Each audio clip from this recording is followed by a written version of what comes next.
প্রিয় দর্শক, বিস্তারিত খবরের শুরুতেই দেখে নেব আজকের 15টা তাজা খবর। শুরুতেই হেডলাইন্স। মাসে 10,000 টাকার বেশি আয় হলেই আর পাবেন না অন্নপূর্ণার টাকা, জানিয়ে দিলেন মুখ্যমন্ত্রী। সুড়ঙ্গের ভিতরে বুক সমান জল, ভেসে গেলেন শ্রমিকরা। চামলে বিপর্যয়ে মৃত 7 শ্রমিক, এখনো নিখোঁজ 6। কালীঘাট তৃণমূলে 17টি অফিস কোথায়? 250 কর্মীর বেতন দিতে 53 লক্ষ, সে বলে সওয়ালি প্রশ্ন ঋতব্রতের। 1 টাকায় নতুন সিম, আনলিমিটেড কল ও প্রতিদিন ডেটা। বেসরকারি সংস্থাগুলোকে বড় ধাক্কা বিএসএনএল। রাজ্য সরকারি কর্মীদের প্রমোশন করা নিয়ম, মুখ্যমন্ত্রীর অনুমোদন ছাড়া মিলবে না পদোন্নতি। বিনামূল্যে মিলবে এলপিজি কালেকশন। উজ্জ্বলা যোজনায় কিভাবে আবেদন করবেন জানুন পদ্ধতি। বোমা মেরে ওড়ানো হবে দিল্লি হাইকোর্ট, স্বাধীনতা দিবসে প্রাক্কালে হুমকি, ইমেলে চাঞ্চল্য। কন্যাদের সুরক্ষা, শিক্ষা ক্ষমতায়নে কন্যারত্ন, 10 লক্ষের বেশি ছাত্রীর অ্যাকাউন্টে আজই 418 কোটি। ধর্ষণের চেষ্টা প্রমাণিত নয়, 3 নাবালিকা হত্যায় অভিযুক্তের ঘরে মানসিক চিকিৎসার ওষুধ। অসুখ না আক্রোশ, চলছে তদন্ত। কফি খেলো, স্নান করলো, নাচ গান করে কাটালো সময়, শেষে 4 লাখি বাইক নিয়ে পালালো চোর, ভাইরাল ভিডিও। এনআরএসে নার্সের রহস্য মৃত্যুর পর্দাফাঁস, অতিরিক্ত ফেন্টাল নিল প্রয়োগের সন্দেহ, তদন্তে লালবাজার। মুখ্যমন্ত্রী করা হুঁশিয়ারি মাঝে নিউ আলিপুরে নেতাজি মূর্তির হাত ভাঙার অভিযোগ, সাভারকারকে নিয়ে মন্তব্য, মামলা। রাহুল গান্ধীর বিরুদ্ধে মানহানির অভিযোগ খারিজ করল সুপ্রিম কোর্ট। নির্মল ঘোষ গ্রেফতার হলে মমতা বন্দ্যোপাধ্যায়ও, তিলোত্তমা গান্ধী প্রাক্তন মুখ্যমন্ত্রীর গ্রেফতারির দাবি অগ্নিমিত্রার। নির্মলকে লক্ষ্য করে যুদ্ধ, ডিম কাদা বাদ গেলেন না সঞ্জীব। প্রিয় দর্শক, এতক্ষণ শুনলেন সংবাদ শিরোনাম, এবার আসছে বিস্তারিত খবর নিয়ে। অন্নপূর্ণা যোজনার আগস্টের কিস্তি ঢুকবে 17 তারিখ। সাংবাদিক বৈঠক করে জানালেন মুখ্যমন্ত্রী শুভেন্দু অধিকারী। তবে এবার তিনি ঘোষণা করলেন, মাসে যাদের 10,000 টাকা বা তার বেশি আয়, তারা এই সুবিধা পাবেন না। নতুন নিয়ম অনুযায়ী গ্রামীণ এলাকায় আবেদনকারী বাড়িতে 3টি বা তার বেশি ঘর থাকা সংক্রান্ত কঠোর শর্তটি শিথিল করা হয়েছে। এর ফলে আগামী মাস থেকে আরো বহু গ্রামীণ মহিলা এই যোজনার আওতায় আসবেন। তবে নির্ধারিত শর্তানুযায়ী আবেদনকারী নিজের মাসিক আয় 10,000 টাকা বা তার বেশি হলে তিনি এই সুবিধা পাবেন না। কিন্তু পরিবারের অন্য কোনো সদস্য 10,000 টাকার বেশি উপার্জন করলে সংশ্লিষ্ট মহিলা প্রকল্পের সুবিধা থেকে বঞ্চিত হবেন না। প্রকল্পটিতে আবেদনের বয়সসীমা 25 থেকে 60 বছর। আয়কর দাতা এবং সরকারি কর্মচারীরা এর যোগ্য নন। তবে অন্য কোনো রাজ্য সরকারি ভাতা পান এরকম মহিলারা অন্নপূর্ণা যোজনা থেকে সর্বাধিক 3,000 টাকা পর্যন্ত পেতে পারেন। মুখ্যমন্ত্রী জানিয়েছেন, প্রকল্প বাস্তবায়িত হওয়ার পর গত জুন মাস থেকে এখনো পর্যন্ত অনলাইন অফলাইন মিলিয়ে মোট 1,70 লক্ষের বেশি আবেদন জমা পড়েছে। ভেরিফিকেশন পর্ব শেষ করে আগামী মাস থেকে প্রতি মাসের দ্বিতীয় সপ্তাহেই উপভোক্তাদের অ্যাকাউন্টে টাকা পৌঁছে দেওয়ার সিদ্ধান্ত নেওয়া হয়েছে। উত্তরাখণ্ডের চামোলিতে নির্মীয়মান সুড়ঙ্গ বিপর্যয়ে 7 জন শ্রমিকের মৃত্যু হলো। এখনও সুড়ঙ্গের ভেতরে অন্তত 6 জন শ্রমিক আটকে রয়েছেন বলে খবর। আটক শ্রমিকদের উদ্ধার করতে জোর কদমে শুরু হয়েছে উদ্ধার কাজ। জানা গেছে, সুড়ঙ্গের ভেতর থেকে মোট 22 জন শ্রমিককে উদ্ধার করা সম্ভব হয়েছে। তার মধ্যে 7 জনকে মৃত বলে ঘোষণা করেন চিকিৎসকরা। 11 জন আহত শ্রমিক চিকিৎসাধীন রয়েছেন। একটানা প্রবল বৃষ্টির জেরে বৃহস্পতিবার চামোলি জেলার পিপলকোটি এলাকার জলবিদ্যুৎ প্রকল্পের জন্য নির্মীয়মান সুড়ঙ্গের ভিতরে কাদা, মাটি এবং জল ঢুকতে শুরু করে। ফলে সুড়ঙ্গের মুখ আটকে গিয়ে ভেতরে আটকে পড়েন শ্রমিকরা। হিন্দুস্তান কনস্ট্রাকশন কোম্পানি নামে একটি সংস্থা এই সুড়ঙ্গ নির্মাণের দায়িত্বে ছিল। বৃহস্পতিবার এই বিপর্যয়ের পরই জোর কদমে শুরু হয়েছে উদ্ধার কাজ। একযোগে সুড়ঙ্গের ভিতরে আটকে থাকা শ্রমিকদের উদ্ধারে হাত লাগায় রাজ্য বিপর্যয় মোকাবিলা বাহিনী, কেন্দ্রীয় বিপর্যয় মোকাবিলা বাহিনী সিআইএসএফ এবং Indo Tibetan border police ITBP. NDRF এর ইন্সপেক্টর অমৃত লাল মিনা জানিয়েছেন, সুড়ঙ্গের ভিতরে হু হু করে জল ঢুকতে শুরু করেছিল। মানুষের বুকে সমান জল জমে গিয়েছিল সুড়ঙ্গের ভিতরে। উদ্ধারকারী দল সুড়ঙ্গের ভিতরে ঢুকে জলে ডুবে যাওয়া শ্রমিকদের দেহ উদ্ধার করে। উত্তরাখণ্ডের মুখ্যমন্ত্রী পুষ্কর সিং ধামি এই ঘটনার গভীর উদ্বেগ প্রকাশ করে যুদ্ধকালীন ভিত্তিতে উদ্ধার কাজ চালানোর নির্দেশ দিয়েছেন। চামোলির জেলা শাসক গৌরব কুমার জানিয়েছেন, বৃহস্পতিবার সন্ধ্যে 6:30 নাগাদ সুড়ঙ্গের ভিতরে হু হু করে জল এবং কাদামাটি ঢুকতে শুরু করে। জলের প্রবল তোড়ে বেশ কয়েকজন শ্রমিক সুড়ঙ্গের প্রবেশ পথের উল্টো দিকে ভেসে যান। গত কয়েকদিন ধরে চামোলি জেলায় ভারী বৃষ্টিতে চলছিল, তার জেরেই এই বিপর্যয় বলে মনে করা হচ্ছে। অ্যাকাউন্ট ফ্রিজ মামলায় সুপ্রিম কোর্ট সওয়াল করতে গিয়ে কর্মীদের বেতন বন্ধ হওয়ার সমস্যার কথা জানিয়েছেন তৃণমূল কংগ্রেসের আইনজীবী কপিল সিব্বল। বৃহস্পতিবার সাংবাদিক বৈঠক করে বিরোধী দলনেতা ঋতব্রত বন্দ্যোপাধ্যায় প্রশ্ন তোলেন, তৃণমূলের এই 17টি পার্টি অফিস কোথায়? আমরা একটা দুটোর কথা জানি, চার্টার্ড মাফিয়ার অফিস ধরলে 3টে, 17টি অফিস কোথায়? কর্মী সংখ্যা এবং তাদের বেতনের পরিমাণ নিয়ে প্রশ্ন তুলেছেন তিনি।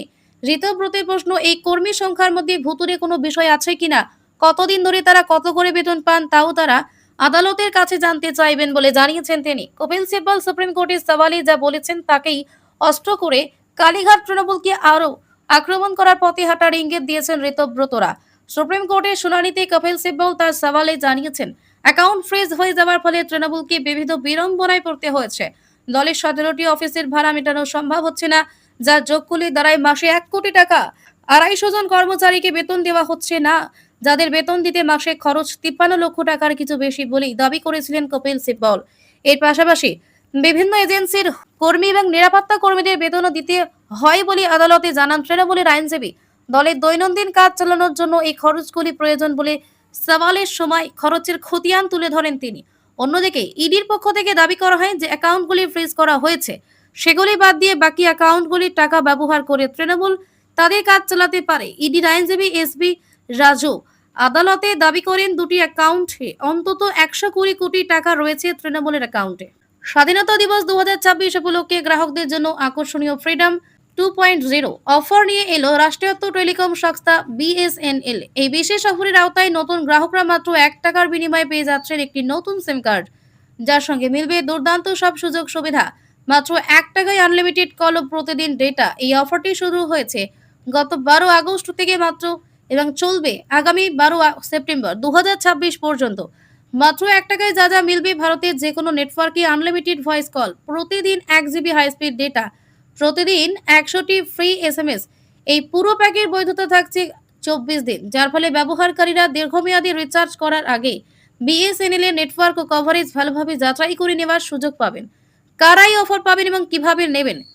এই ফ্রিডম অফারটি শুধুমাত্র নতুন সিম কার্ড অ্যাক্টিভেশনের ক্ষেত্রে প্রযোজ্য। যারা সেকেন্ডারি নম্বর হিসেবে বা কম খরচে বিএসএনএল নেটওয়ার্ক ব্যবহার করে দেখতে চান, তাদের জন্য এইটি দারুণ সুযোগ। পুরনো গ্রাহকরা বর্তমান নম্বরে এই সুবিধা পাবেন না। আগ্রহী ক্রেতারা তাদের নিকটবর্তী বিএসএনএল কাস্টমার সার্ভিস সেন্টার বা যে কোনো অনুমোদিত রিটেলারের কাছে গিয়ে এই অফারে নতুন সিম কার্ড নিতে পারবেন। বেসরকারি টেলিকম সংস্থাগুলোর সঙ্গে প্রতিযোগিতায় টিকে থাকতে এবং নতুন গ্রাহকদের আকর্ষণ করতে এর আগেও উৎসবের মরশুমে এমন 1 টাকার অফার এনে সফল হয়েছিল বিএসএনএল।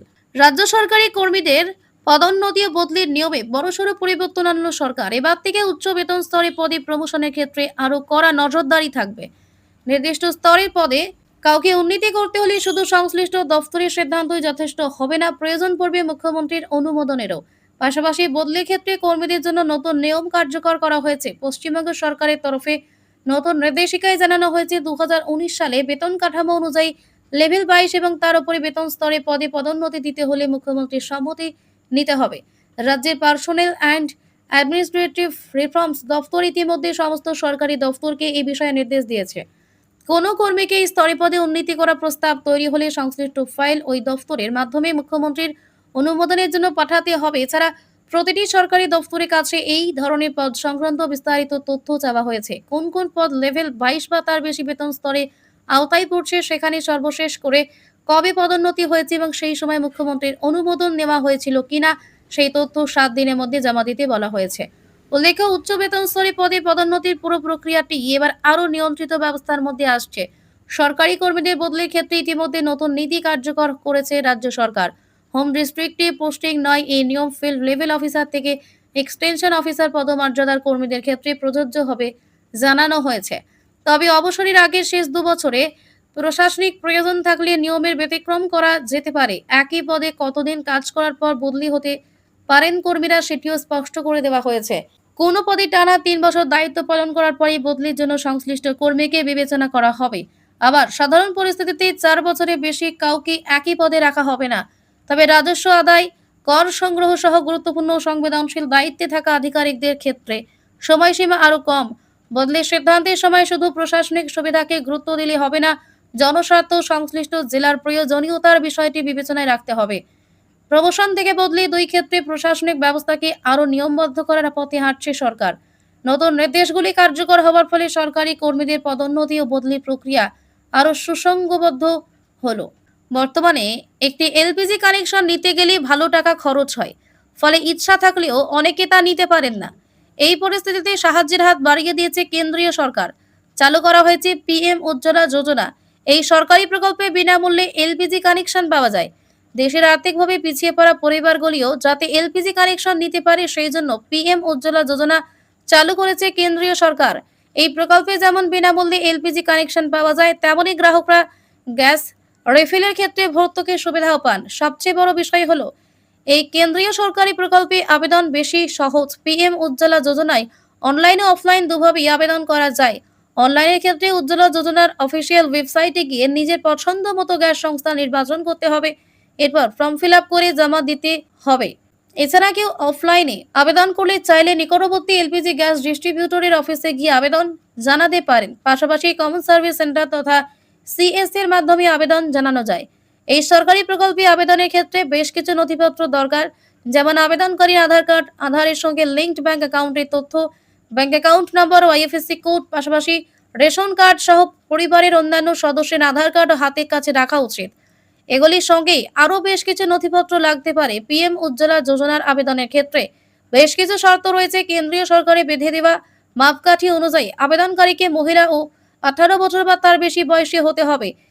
সেই সঙ্গে আবেদনকারী পরিবারের নামে আগে থেকে কোনো এলপিজি কানেকশন থাকা যাবে না। এগুলির পাশাপাশি পিএম উজ্জ্বলা যোজনার আবেদনের ক্ষেত্রে আরও বেশ কিছু শর্ত বেঁধে দিয়েছে কেন্দ্রীয় সরকার। সেগুলি পূরণ হলেই এই সরকারি প্রকল্পের আবেদন করা যাবে। রাত ফুরলেই ৮০তম স্বাধীনতা দিবস। স্বভাবতই রাজধানীর নিরাপত্তা জোরদার করা হয়েছে। এর মধ্যে শুক্রবার দিল্লি হাইকোর্টে বোমা হামলার হুমকি। একাধিক সংবাদ মাধ্যমের দাবি, ইমেলে দিল্লি হাইকোর্ট উড়িয়ে দেওয়ার হুমকি এসেছে। 15 আগস্ট ভারতের স্বাধীনতা দিবস উপলক্ষে গোটা দিল্লি শহরকে নিরাপত্তার চাদরে মুড়ে ফেলা হয়েছে।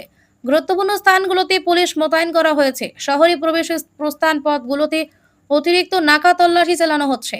এছাড়া জনসমাগম হতে পারে, মানুষের চলাচল বৃদ্ধির সম্ভাবনা রয়েছে এমন জায়গাগুলির ওপর কড়া নজর রাখছে নিরাপত্তা বাহিনী।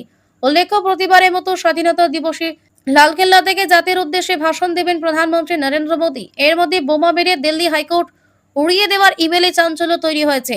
এর আগে গত 3 আগস্ট দিল্লির মেয়রের কার্যালয় উড়িয়ে দেওয়ার হুমকি ইমেল এসেছিল। লাগাতার অষ্টমবার বোমা হামলার হুমকি দেওয়া হয়। মেয়রের কার্যালয় বিষয়টিকে অত্যন্ত গুরুত্বের সঙ্গে বিবেচনা করে অবিলম্বে সংশ্লিষ্ট নিরাপত্তা সংস্থা ও দিল্লি পুলিশকে বিষয়টি জানানো হয়েছে। পরে নিরাপত্তা প্রোটোকল কার্যকর করা হয় এবং প্রয়োজনীয় পদক্ষেপ গ্রহণ করা হয়। 14 আগস্ট পশ্চিমবঙ্গে কন্যারত্ন দিবস হিসেবে পালন করা হচ্ছে। রাজ্যে কন্যাদের সুরক্ষা, শিক্ষিত ক্ষমতায়নে কন্যারত্ন একাধিক প্রকল্পের সূচনা। ধনধান্য অডিটোরিয়ামে কন্যা রত্ন দিবসে রাজ্যে বেটি বাঁচাও বেটি পড়াও প্রকল্পের সূচনা করবেন মুখ্যমন্ত্রী শুভেন্দু অধিকারী। কন্যারত্ন উদ্যোগে এদিনেই 10,77,000 ছাত্রীর ব্যাংক অ্যাকাউন্টে আর্থিক সাহায্য পাঠাবে রাজ্য সরকার। এর মধ্যে 9,48,000 ছাত্রীকে 1,000 টাকা করে এবং 1,29,000 ছাত্রীকে 25,000 টাকা করে দেওয়া হয়েছে। সব মিলিয়ে এদিন কন্যাদের অ্যাকাউন্টে সরাসরি 418 কোটি টাকা দেওয়া হচ্ছে।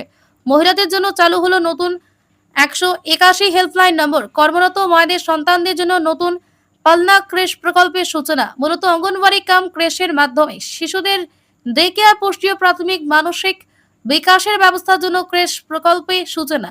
এই দিনের অনুষ্ঠানে কলকাতা, হাওড়া, উত্তর ও দক্ষিণ 24 পরগনা বিভিন্ন স্কুল কলেজের প্রায় 1600 ছাত্রী উপস্থিত রয়েছেন। ক্ষমতায় এসেই তৃণমূল সরকারের আমলে চালু হওয়া একাধিক প্রকল্পের নাম বদল করেছে শুভেন্দু সরকার। বাংলায় নতুন সরকারের আমলে লক্ষ্মীর ভান্ডার হয়েছে অন্নপূর্ণা যোজনা, বেড়েছে বরাদ্দ। অন্যদিকে যুবসাথী হয়েছে যুবশক্তি। কন্যাশ্রী প্রকল্পের নাম বদলে রাখা হয়েছে কন্যারত্ন। সবুজ সাথী প্রকল্পের নাম হয়েছে সারথী।